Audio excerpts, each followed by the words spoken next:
Hi, I'm Dr. De Bruin and I'm here with a quick walkthrough of how to answer this question from the atomic structure topic of AQA A-level Chemistry. This question might feel like it belongs in the amount of substance topic, but of course it's likely to come up as one of the early parts of a question that's examining time of flight mass spectrometry, which comes up in Unit 1 of AQA Chemistry. So in this, we're trying to work out the mass in kilograms of 1 ion of chlorine-35, and we're probably doing that because we're going to go on to a question where we look at the length of time it takes to fly down the flight tube or something like that.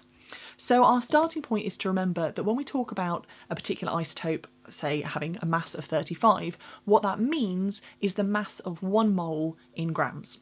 And we don't worry about the fact that this is an ion and it's lost an electron, because the mass of that electron compared to the mass of the atom is so minuscule that it's just not even going to feature once we do this to a reasonable number of significant figures. So then the next thing I need to remember is the value of Avogadro's constant, which is 6.022 times 10 to the 23. And I'm going to use those two pieces of information together to find out what the mass of 1 ion would be.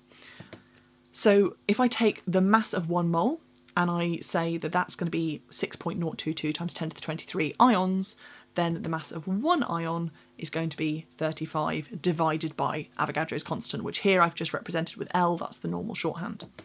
So if I do that calculation and I write out my whole calculator display, that gives me the mass in grams, but of course the question didn't ask for it in grams, because if I'm going to go on and do something involving kinetic energy, which I probably am for a mass spec question, I'm going to need the mass to be in kilograms. So at that point I need to take my answer and divide it by 1000,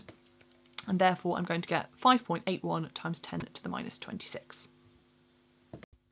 Thanks for watching, and I hope that you're now ready to go on and tackle some bigger, scarier mass spectrometry questions. If you are finding these videos useful for your revision, then don't forget to like and subscribe for more A-level chemistry videos coming soon.